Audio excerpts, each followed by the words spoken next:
Assalamualaikum warahmatullahi wabarakatuh. Allahumma sholli ala Sayyidina Muhammad wa ala ali Sayyidina Muhammad. Yang terhormat kepada Kiai Haji Muhammad Hasan Mutawakil Allah SHMM selaku pengasuh Pondok Pesantren Zainul Hasan Genggong.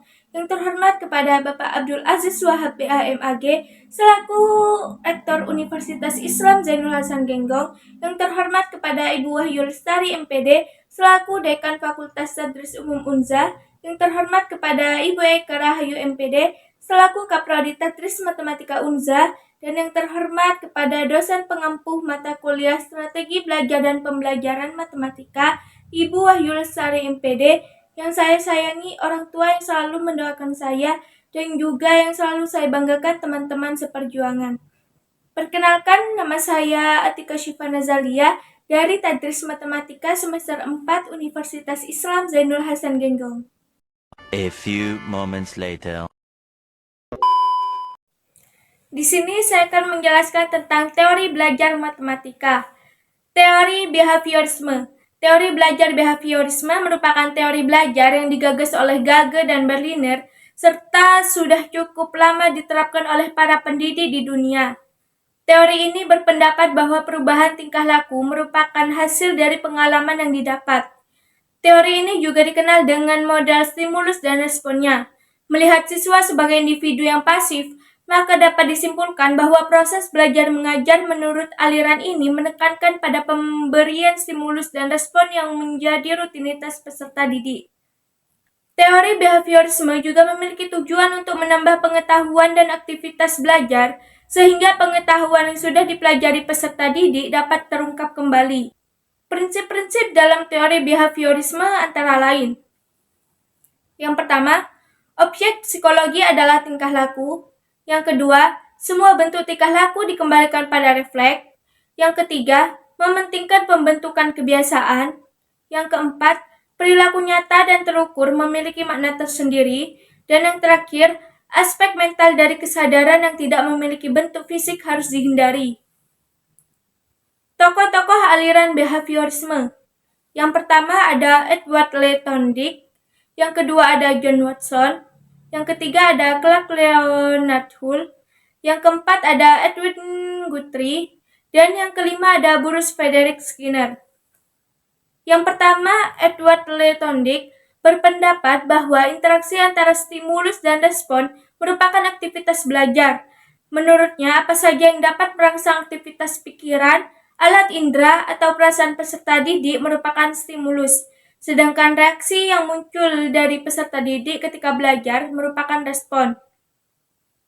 Teori ini disebut juga teori koneksionisme atau koneksionisme atau S. Airborne yang berasal dari eksperimen Thorndike terhadap seekor kucing dan menghasilkan hukum belajar seperti law of effect, yang artinya bahwa jika sebuah respon menghasilkan efek yang memuaskan, maka hubungan stimulus-respon akan semakin kuat. Law of readiness yang mempunyai arti bahwa kesiapan mengacu pada asumsi bahwa kepuasan organisme itu berasal dari pendayagunaan satuan pengantar. Law of exercise yang artinya bahwa hubungan antara stimulus dengan respon akan semakin bertambah erat jika sering dilatih dan akan semakin berkurang apabila jarang atau tidak dilatih. Yang kedua ada John Watson yang berpendapat bahwa psikologi harus dipelajari seperti mempelajari ilmu pasti dan ilmu alam. Ia menekankan pentingnya pendidikan dalam perkembangan tingkah laku. Ada beberapa pandangan utama Watson. Pertama, psikologi mempelajari stimulus dan respon. Yang dimaksud dengan stimulus adalah semua objek di lingkungan termasuk perubahan jaringan dalam tubuh. Sedangkan respon adalah apapun yang dilakukan sebagai jawaban terhadap stimulus. Kedua, Watson berpendapat bahwa perilaku manusia ditentukan oleh faktor luar diri, bukan berdasarkan keturunan. Perilaku yang terbentuk berasal dari hasil belajar secara terus-menerus. Ketiga, Watson tidak mempercayai konsep insting, kecuali hal yang bersifat refleks seperti bersin, pelaka, dan sebagainya. Keempat, menurut Watson, Apa yang diingat dan dilupakan ditentukan oleh seringnya sesuatu yang digunakan atau dilakukan. Dengan kata lain, sejauh mana sesuatu dijadikan kebiasaan. Kelima, sumbangan utama Watson adalah ketegasan pendapatnya bahwa perilaku dapat dikontrol dan ada hukum yang mengaturnya. Yang ketiga ada Clark Leonard Hull yang mengembangkan ide-ide baru di berbagai bidang, terutama psikologi belajar. Teori belajar Hull mengutamakan penguatan atas pengetahuan yang telah dimiliki seseorang. Prinsip-prinsip utama teorinya Hull. Pertama, ada reinforcement yang merupakan faktor penting dalam belajar yang harus ada. Kedua, dalam mempelajari hubungan SR yang perlu dikasih adalah faktor O yang mana merupakan suatu kondisi internal dan sesuatu yang disimpulkan. Ketiga, proses belajar baru terjadi setelah keseimbangan biologis terjadi. Yang keempat ada Edwin Guthrie yang merupakan ahli behavioristik yang percaya bahwa hukuman atau punishment memegang peranan penting dalam proses belajar. Teori ini menjelaskan bahwa pendidik harus mampu melihat situasi dalam memberikan stimulus dan respon. Guthrie mengatakan bahwa hukuman yang diberikan di saat yang tepat akan mengubah kebiasaan seseorang, begitu halnya dalam proses belajar mengajar. Namun teori pemberian hukuman ini dapat mendapat kritikan dari beberapa ahli. Alasannya adalah, pertama, perubahan tingkah laku yang disebabkan oleh pemberian hukuman bersifat sementara.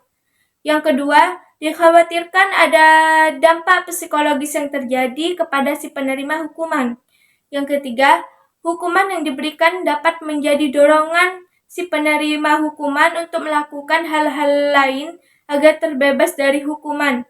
Hal ini bersifat negatif maupun positif.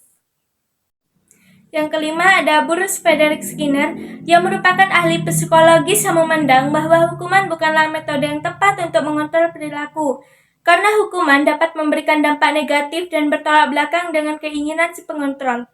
Skinner berpendapat bahwa ada dua bentuk penguatan, yaitu penguatan positif, merupakan stimulus yang digerakkan melalui penginderaan seseorang, sedangkan penguat negatif merupakan hal-hal yang akan dihindari oleh individu.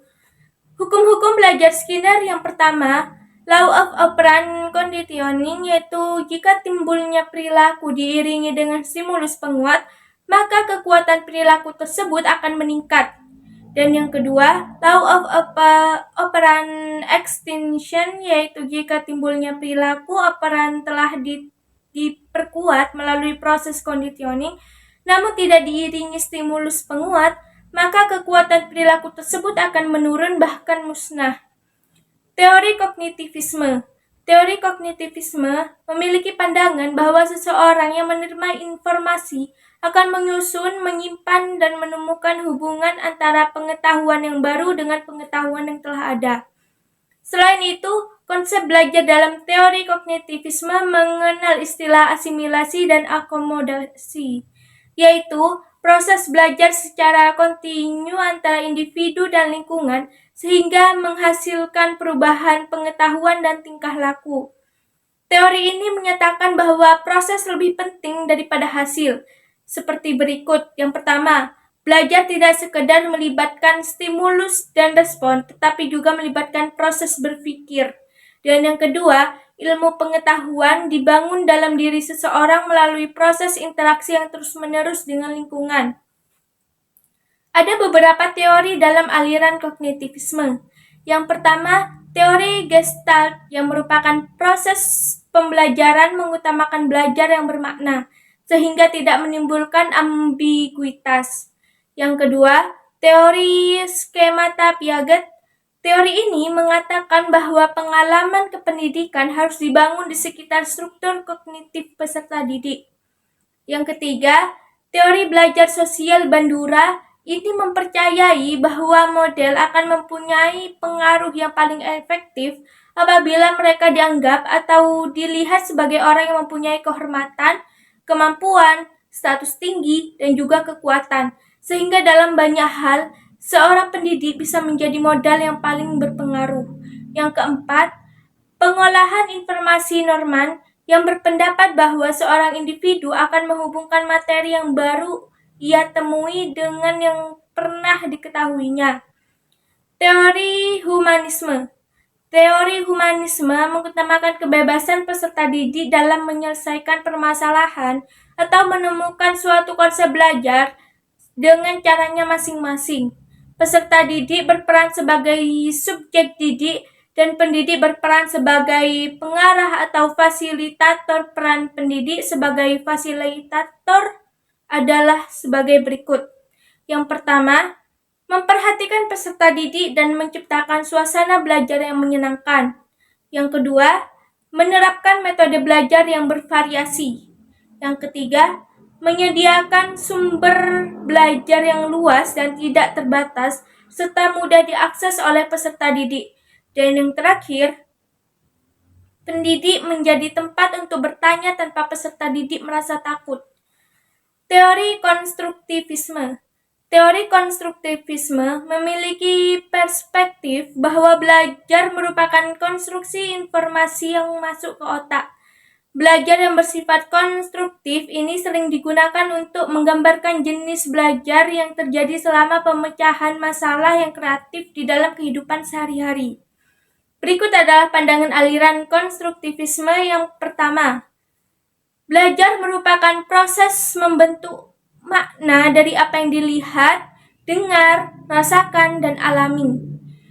Dan yang kedua, hasil belajar dipengaruhi oleh pengalaman peserta didik dengan dunia fisik dan lingkungannya. Kegiatan belajar adalah kegiatan yang aktif di mana peserta didik membangun sendiri pengetahuannya. Peserta didik mencari arti sendiri dari mereka yang pelajari. Ini merupakan proses menyesuaikan konsep-konsep dan ide-ide baru dengan kerangka berpikir yang telah ada dalam pikiran mereka. Sekian dari saya, kurang lebihnya mohon maaf. Wassalamualaikum warahmatullahi wabarakatuh.